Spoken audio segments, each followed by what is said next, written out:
All right, good morning, people of YouTube. So this is a deck profile today that was inspired by a combo that I saw on the internet, right? Somebody brought up to me that if you use Flaming Hellsythe, right, this 6-drop dual color card that Mastermon's been abusing since the dawn of time, you can give something minus 6,000 and play back a yellow or purple Digimon 6,000 or less. So Kingsukamon is a Digimon that is 6,000 or yes, that is yellow and or purple. So you can give something minus 6,000, pull back Kingsuka, and turn it into a 3,000 power turd. This turd will then have the 6,000 DP minus applied to it from the Flame Hellsythe, and unless it has 4,000 points of all turn like DP gain, it's dying on the spot, no matter what it is. If it's Gaiomon, Blackwargreymon, Omnimon, or Omni Shoutmon, Cross 7, Superior Mode, doesn't matter what it is, it dies to this combo unless it has protection from DP reduction. So this is a deck that was inspired by that combo, and I took it maybe one step further. If you play this yellow and black Tamer, then if you play the Kingsuka off of that, then you can just gain a bunch of memory and draw a bunch of cards and also potentially steal your opponent's turn. But this card also facilitates the chessmon package, just a small chessmon package, so that way you can delete your chessmons off of your Gizmon combos, and then you can just have multiple bodies that recur to the board and float, and so that you can always apply pressure to your opponent's security, and you can always take care of whatever threats they have with the cards that you have in this deck and the Flame Hellsythe Kingsuka combo. So without further ado, we'll go ahead and get into the card by card. If you guys like this kind of content, make sure you guys like and subscribe. And we will go ahead and start with the Gizmon package just because it's the easiest. We are playing 3 copies of XT, 4 copies of AT, 4 copies of my boy P Jizzy, and then 2 of the Tamer. So the Tamer is really nice because it can stay on board, whereas these cards kind of have to float into each other to have the purple source on board for the Flame Hellsythe. But these cards are also super neat, right? Because if you delete your Sukamon that has the Chumon inheritable source, that says if this Digimon has Suka in play, then you can play a Chumon on deletion. So then you can pull back your Chumons after blowing up the Suka, trigger the Suka effect, maybe get some cards back from your trash, or maybe play another Chumon, and then draw a bunch of cards off the Proto Gizmon, or whatever other Gizmon that you're playing off of this. So it's really fantastic. Having all of your cards float makes the Gizmon package super live in this deck, because you always have bodies to blow up, and those bodies are constantly giving you more value. So this was a really easy inclusion for the purple package. So, for the Chessmon package, we are just playing 4 copies of the Tamer to give us extra draw and extra memory, potentially steal our opponent's turn. This card also combos really well with your Suka cards because they are also black and yellow. And then for the chess pieces, I'm only playing the 4 copies of Pawn Chessmon, the white one, and 2 copies of the black Pawn Chessmon. I feel like the white one is a little bit more valuable for this deck because you can blow it up using Gizmon AT, to not only get another chess piece, potentially get another draw and memory off of the Tamer, and then trigger the Gizmon effect. So having pawn pieces that float into each other is super fantastic. Being able to play them for free off of the Tamer is mainly what you want to be doing. But if you have to evolve them in the back, they do kind of fit with the theme of the deck, so that is perfectly acceptable as well. I chose to include these cards because I wanted to include this Tamer to gain value off of playing the Kingsukamon, and these cards can be played for free off of this card's effect, so it was a pretty easy inclusion for me. But you could lower the this count to make room for other cards in the deck if you so chose. The chess piece package is the most flexible. So for the Digitama and rookies, I'm going with 4 copies of the Pagumon and 1 copy of Sumemon. We have a lot of cards in the deck with the same name, so I chose Sumemon as the 5th egg. This is entirely subjective. The eggs are pretty flexible in this deck, but I did want more cards to help me get into my combo pieces a little bit faster. So this is the egg package that I chose. And then for the Chumons, we got 4 copies of the Bt13 Chumon, and then 4 copies of the Bt11 Chumon. These are your best cards in the deck right now for this line.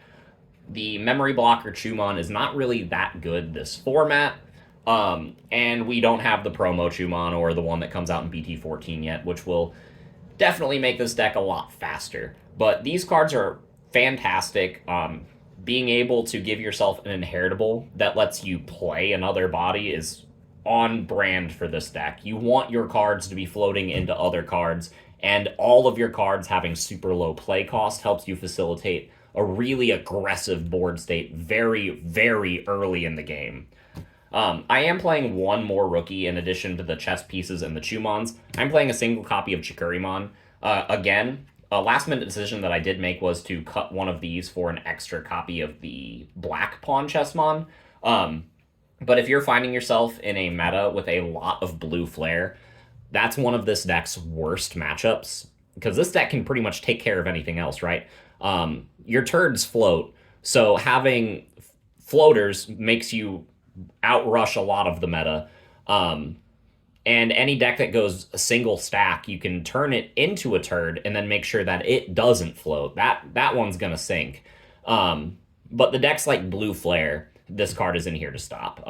So this card could be in here for Royal Knights as well. It's a card that you could easily bump up, and it's one of the ones that I'm considering the most in the BT13 format.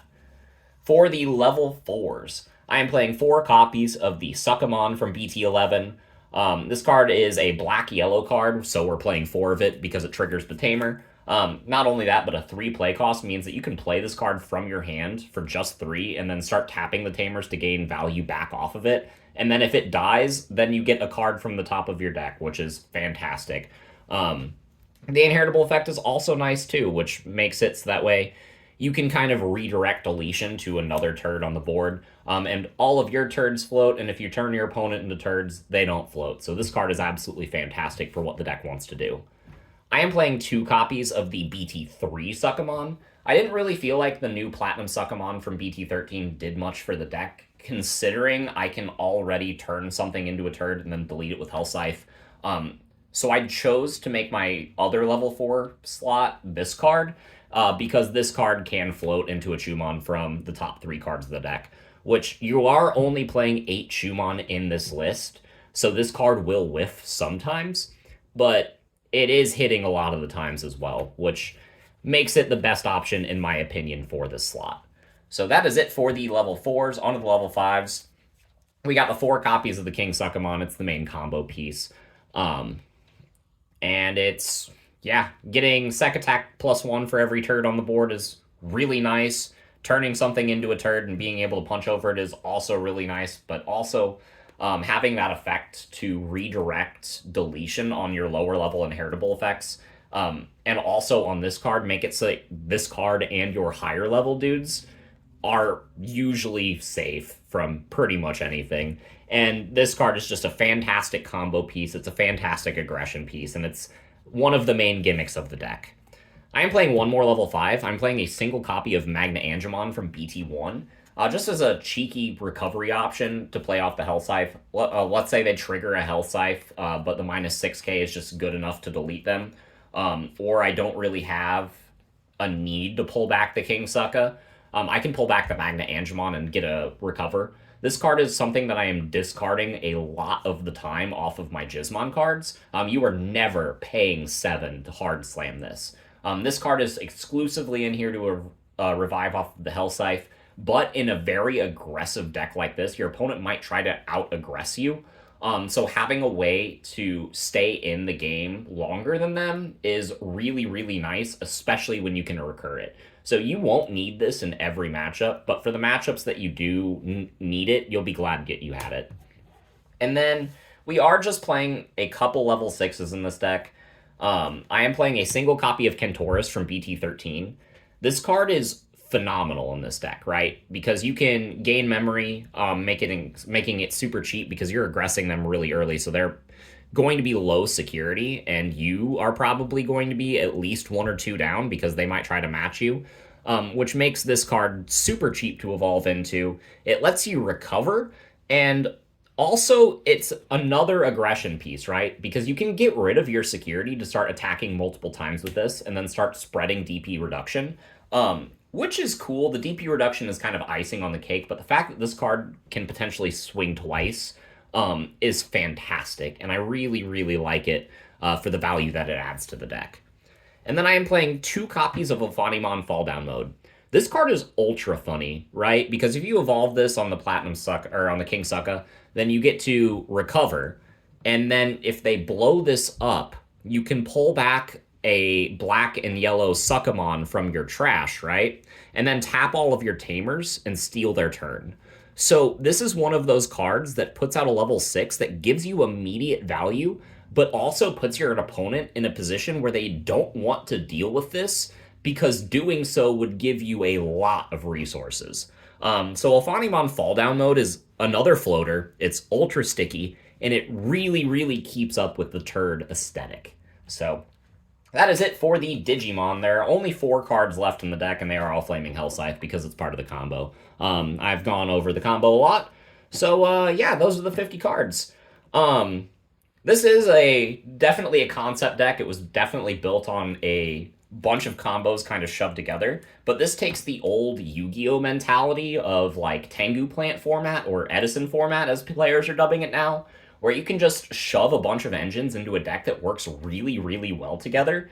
Like, as long as the engines work well together, the deck itself will function well as well, especially in a game with a mulligan, where you can unbrick yourself if you draw an inoptimal opening hand.